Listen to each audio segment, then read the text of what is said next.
All right. So today we're going to be talking about. So you're thinking about getting into tech, right? You're kind of working a job that you kind of know you don't really need that much skills. It's easily replaceable, and you're thinking about getting into tech. Okay, it's appealing. Because of the salaries you see people making, the work life balance people are making or having, and also just the overall lifestyle that comes from working in tech.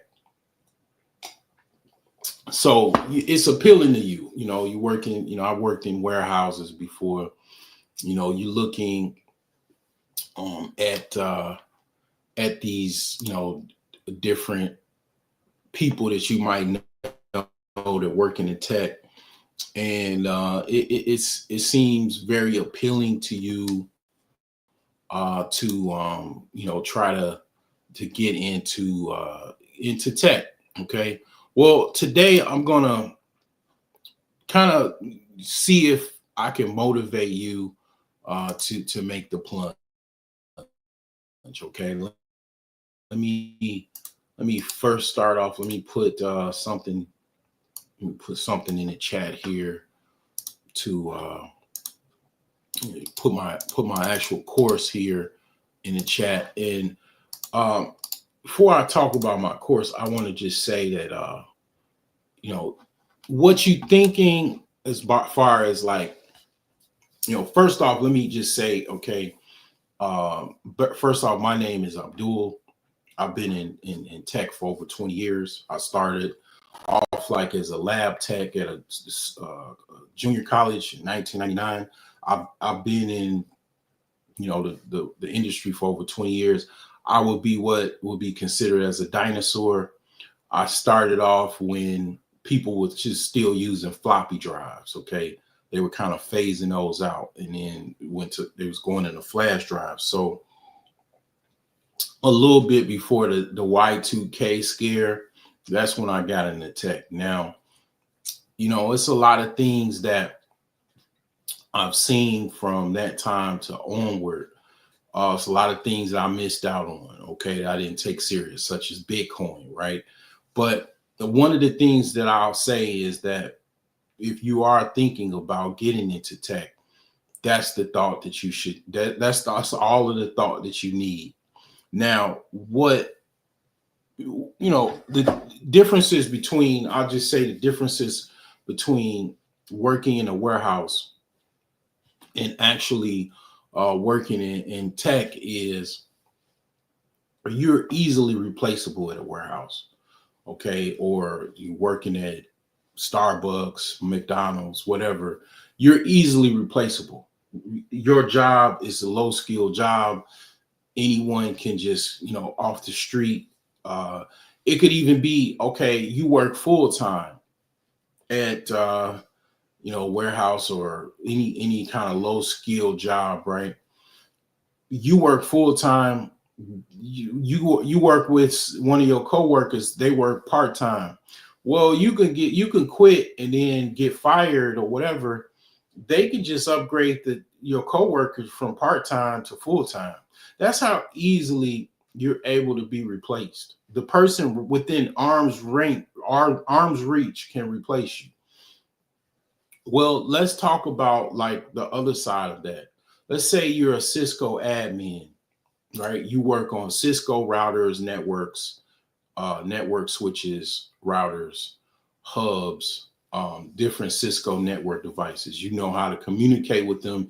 You know how to put a console cable in them and communicate with them, configure them, so on and so forth. You have a CCNA certificate. You basically are a network engineer or admin, right? Well, in that case, your job is not replaceable like that. It's no person in arm's reach usually to replace you. A lot of times, even in lower tier, because that's like kind of a upward, like up the ladder type of skill. even in being an IT support engineer, meaning you got level 1, level 2, level 3, level 4, and basically level 1 is like basically it's entry level. You know, if you contact uh Xfinity or Comcast, you having problems with your internet modem, basically that's level 1 support. They're gonna try to do some things to troubleshoot your internet to get it back up and working. If it does not work, then they'll route the ticket. They'll create a ticket and route it to a higher tier support. So they'll route it to either level 2 or level 3.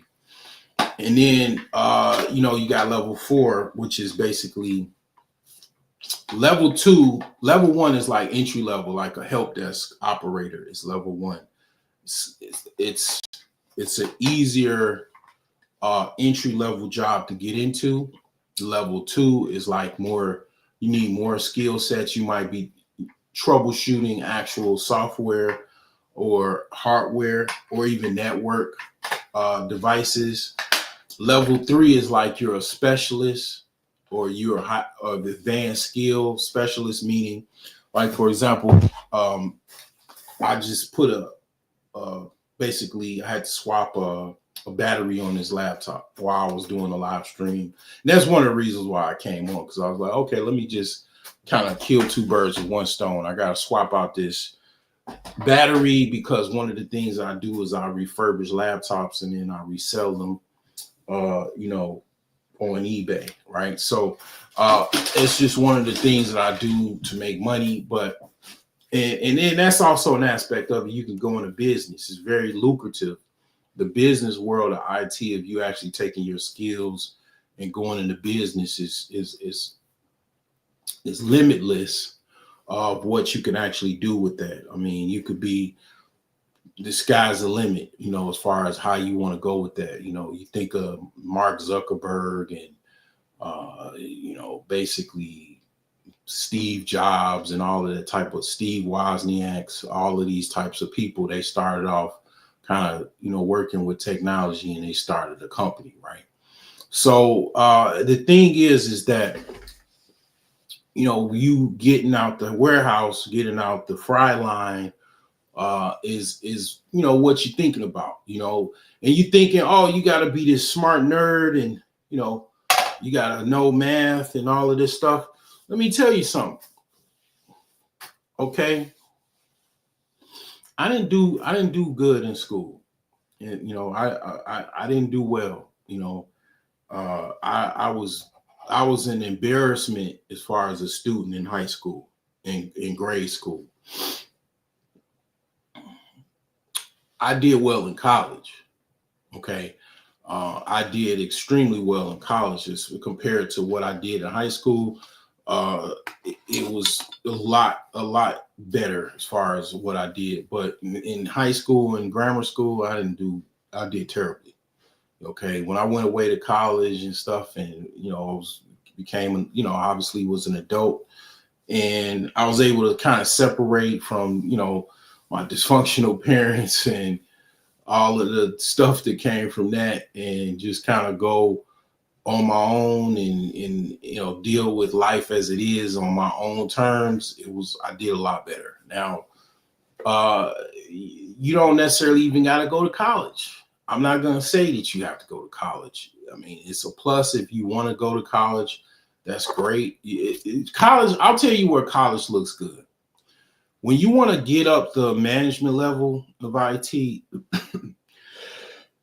or let's just say a company, one of the things that I noticed about the executives, like people on, basically the board of directors and also executives, most of them they have some type of degree behind their name.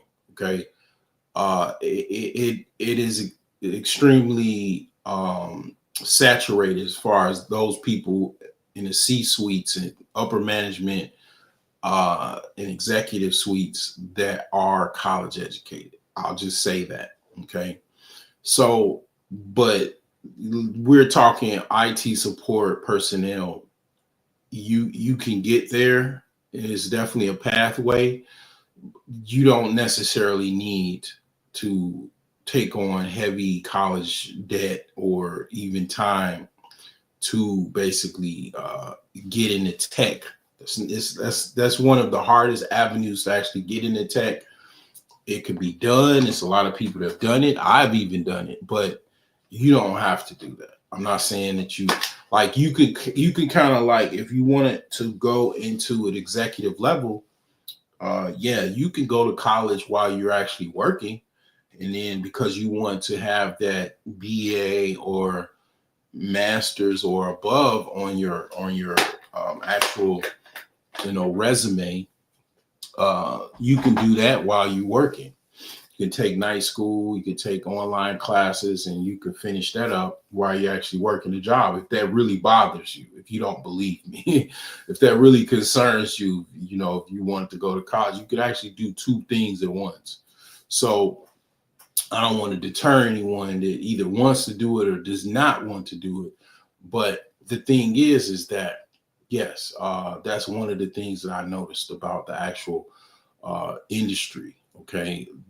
A lot of the higher management, upper management are very well degreed and educated as far as formal university level education, college education. So just keep that in mind. That's just what I know from working a lot of corporate jobs and different IT roles that I've had. So yeah, that is an aspect of that. But needless to say, going back to your job security, you almost have no job security depending on your skill level.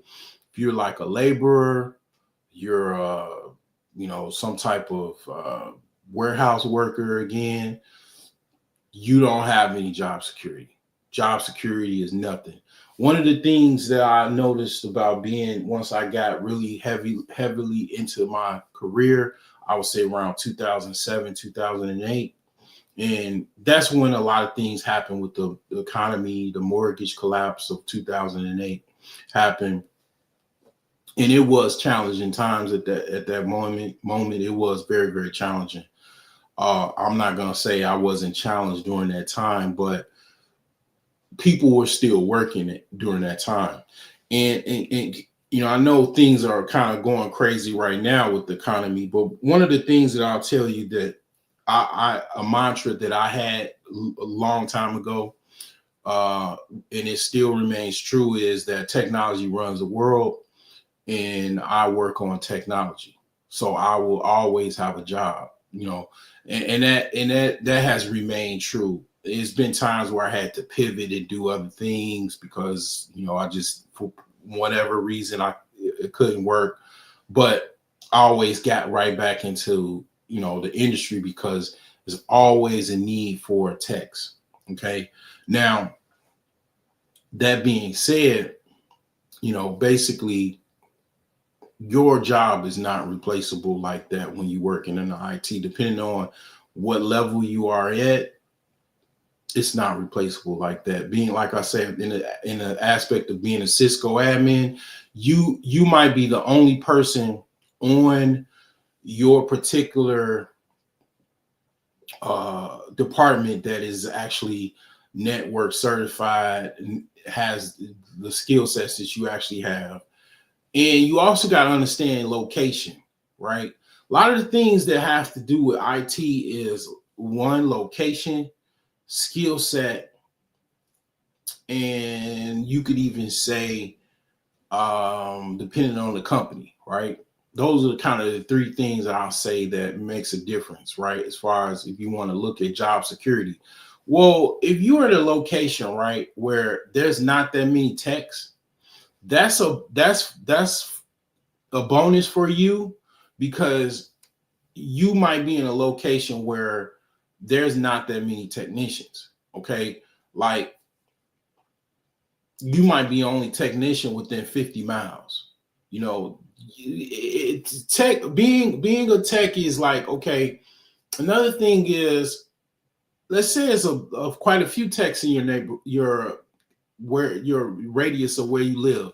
Well, if someone already has a job, and I'm not saying remote, I'm talking about an on-site job, they're already working, because most jobs are between the hours of 9 to 5.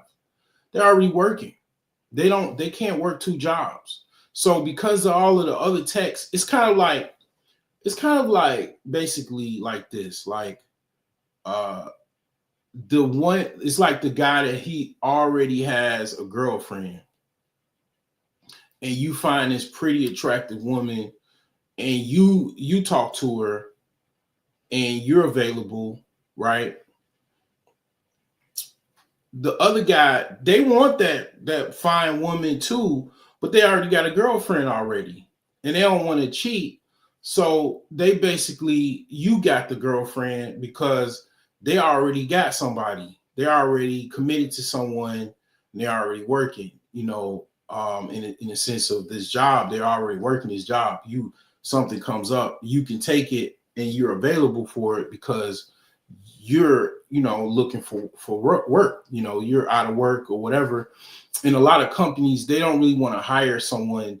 If you tell a company that you're already working the job, that's some HR recruiters don't like that. Okay, it's just kind of one of those things. They just don't like that, right? So I wouldn't even tell HR recruiter I already have a job. Like, that's not something you probably want to do. You probably want to leave that out, because they don't like the fact that you're going from one job to another. Some companies, they don't like that. But the thing is that, yeah, in that case, you're available because everybody else is working. So that has something to do with it as well. And that depends on your actual location.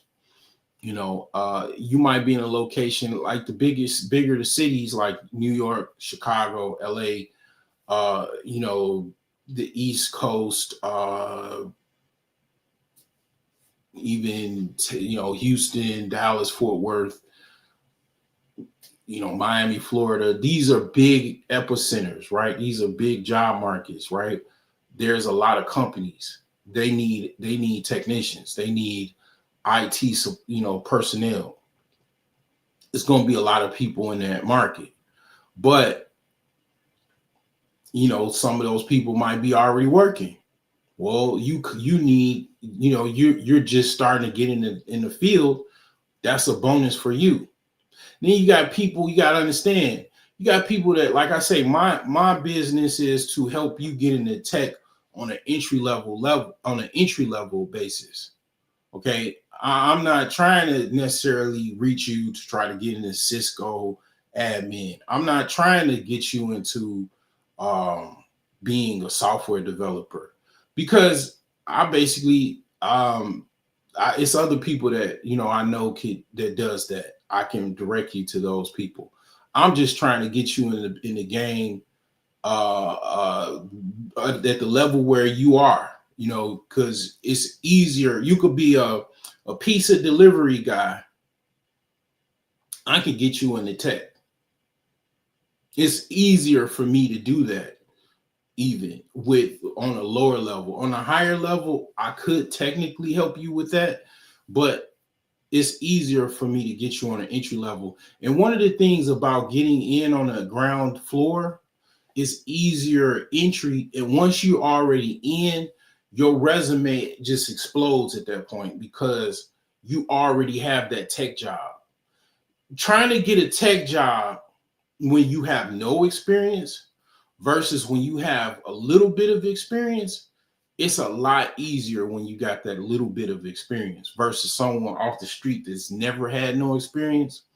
You're going to get that. Like, my IT career is a upward mobility situation. Like I said, I started off level 1. I've done everything as high as level 4. I've actually had roles where I was in that. My highest network job was a network engineer. Okay, I'm not gonna say the company, but it's one of the FANG. Okay, actually, it's not even in the FANG because it's not the acronym, but I'll just say they're like the progenitors of IT. Like, the company is like the it's like the damn father of IT as far as companies. You know what I'm saying? Like, it's a big company. You use this all the time. Companies use all of this software, these operating systems, right? It's one like that. That's the company I work for, right? That's like my, probably pinnacle. But I've done all kinds of network jobs. I do network jobs regularly. I mean, so um, the thing is let me talk about me actually, getting you, me kind of share my screen and kind of show you like my actual course that I have for you. I can actually get you in to tech, okay? And basically, this is like basically a online do it your own pace IT support boot camp. It's a combination of videos as well as a PDF manual that you'll get. And this is what differs from me and someone else. Basically, this is like basically me kind of just kind of helping you get into IT. My goal is to like get as many people in the IT as I possibly can. I just know that people just think that IT is so difficult. They think you got to be a nerd to get into IT, and that's not the case. I will say if you wear your glasses in an interview, it is a plus one. You look less intimidating, and you do look like, you look like the job. You know what you're doing, and people associate glasses with you being a geek and a nerd and a smart guy. It just is what it is. It was like that before I was born. But the thing is that this is just for me to take care of all of the business expenses that I need to keep this going. It's just kind of giving the next person a baton. So, basically, I can kind of help the next person up get in. And the thing is, what you'll get from this is, basically, you'll get a full, complete package of how you can actually get into tech. And what's important about all of this is I'm getting you in guaranteed. This is basically a no, like basically money back guaranteed that I'm going to get you into to IT.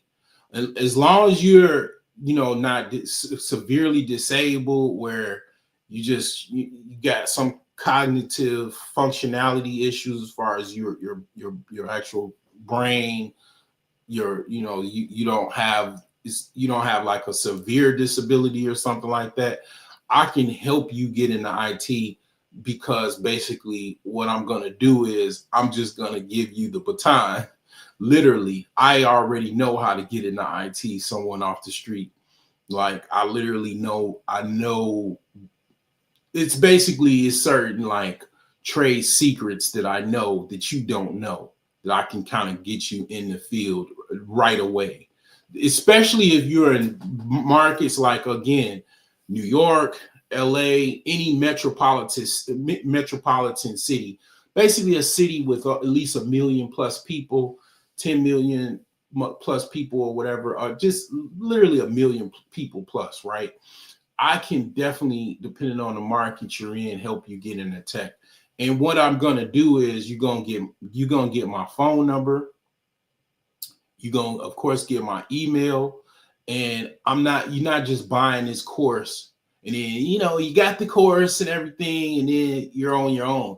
No, this is basically you gonna call me if you got any questions, emails, and I'm gonna basically direct you into getting your first IT gig to get you right on the ground floor running.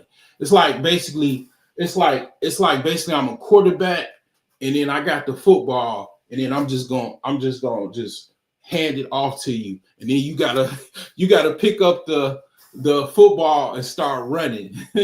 That's your job, to actually figure out where you're gonna have these 300. I play football. You're gonna have these 300-pound running defensive ends and defensive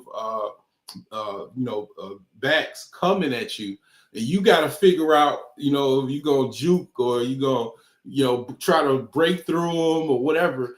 But I'm going to hand the ball off to you, and you're going to get the ball. And you're going to have to, try to, get in the best way you can. So that's what this course is. And it's $100, $99 basically. And I'm just going to get you into the field. I'm getting you in exactly. You going to get basically an understanding of IT, enough understanding to know what you're talking about.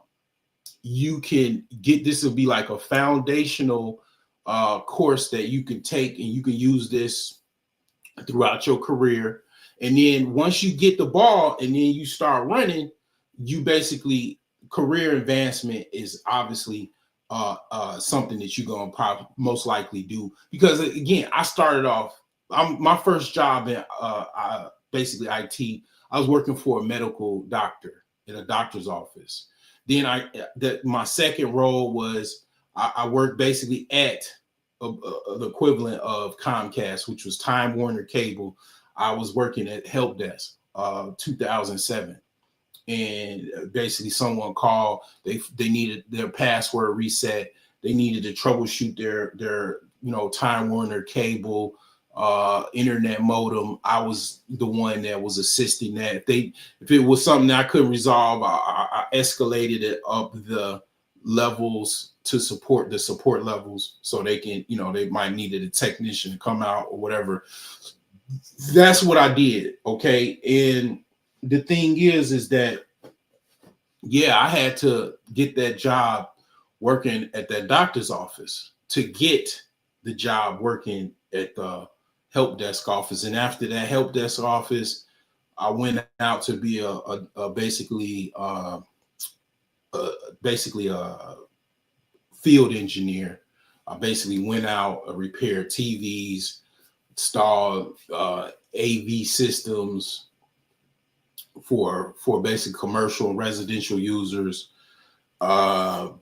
did laptop repair, desktop repair, installs, all kinds of different things. And then it just went up and up and up and up, because it's like once you actually start like getting in the field, you're going to get more and more and more and more jobs, because you're building up your resume.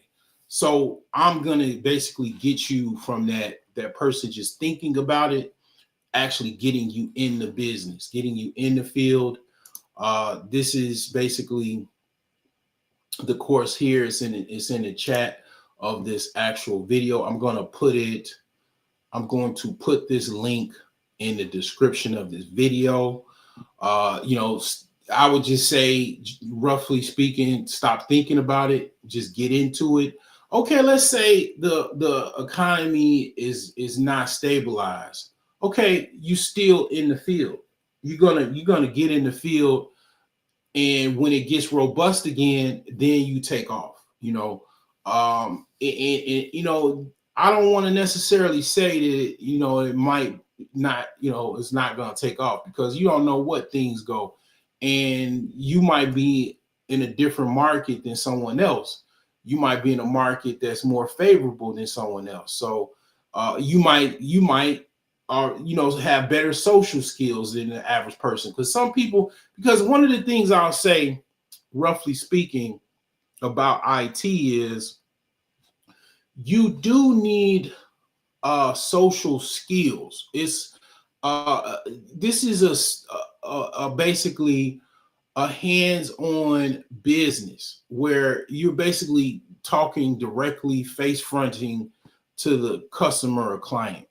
Okay, you're actually going to be talking to actual customers. It's not like you're going to be somewhere and you can't talk to people. So you do this. This is primarily, I would say, depending on what you're doing, it's going to be like, I would say, about 75% social skills, customer service, actually delegating tasks, telling clients and customers what the expectations are, what you're going to resolve for them, and basically on a day-to-day basis. Okay, so that's most of it.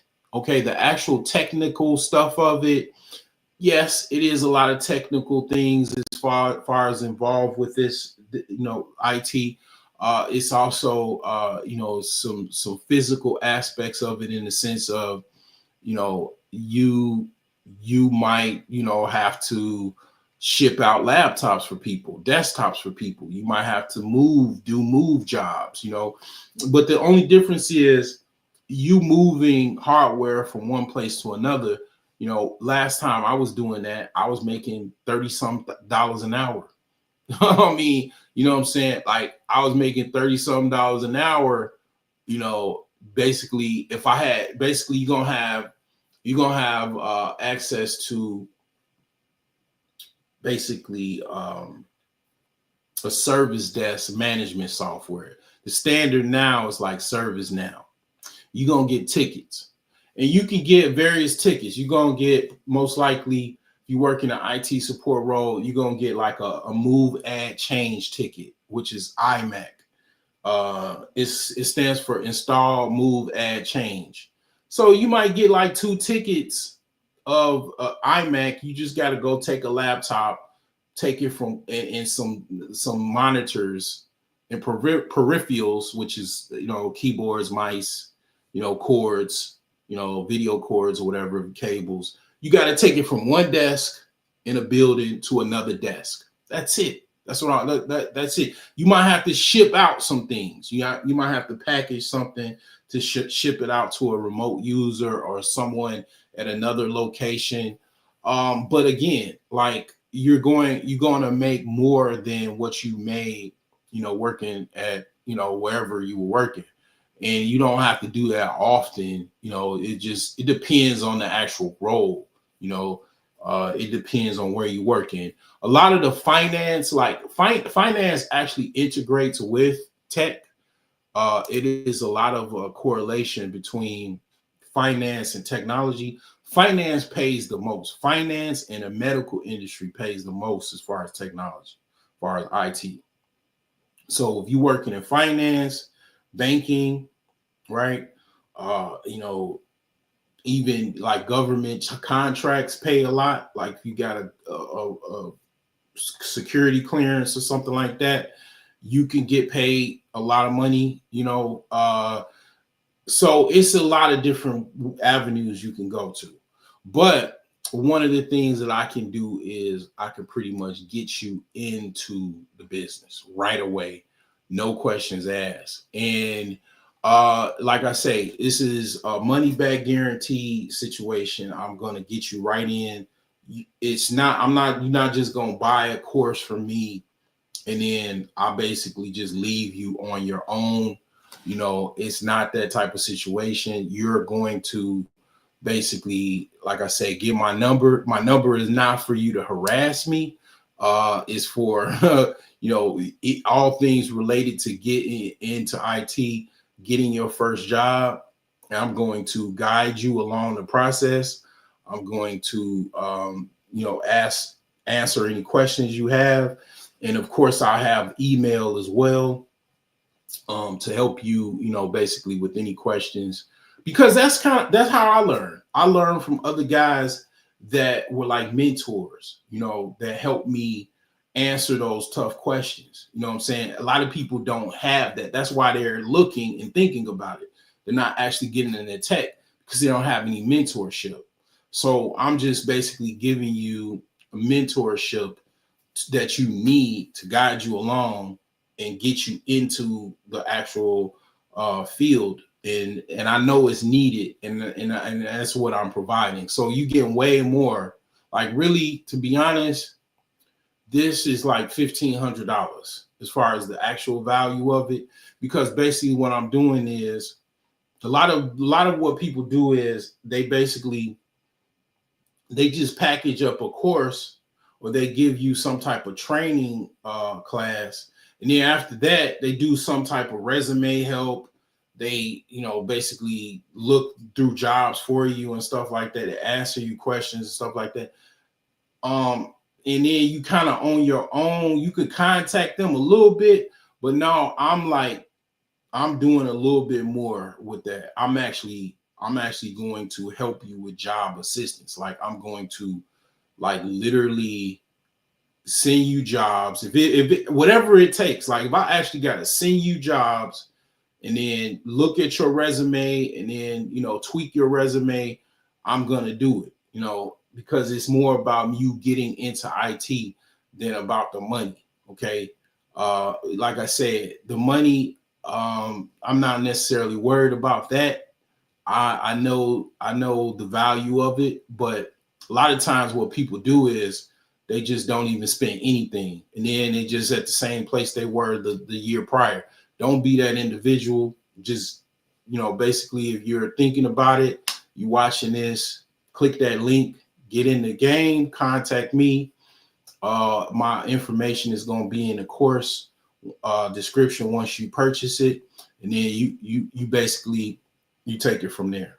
All right. So, like I say, I'm gonna start doing these more regularly. I'm gonna post more videos to this channel. This is my actual main bread and butter as far as career. I do a lot of different things, but this is still one of my basically main roles that I do as far as how I make a living being a tech. Okay, so thank you. Basically, this is IT Support Warriors. We are, basically, I'm trying to build up a army of warriors, IT support warriors, to basically get into tech.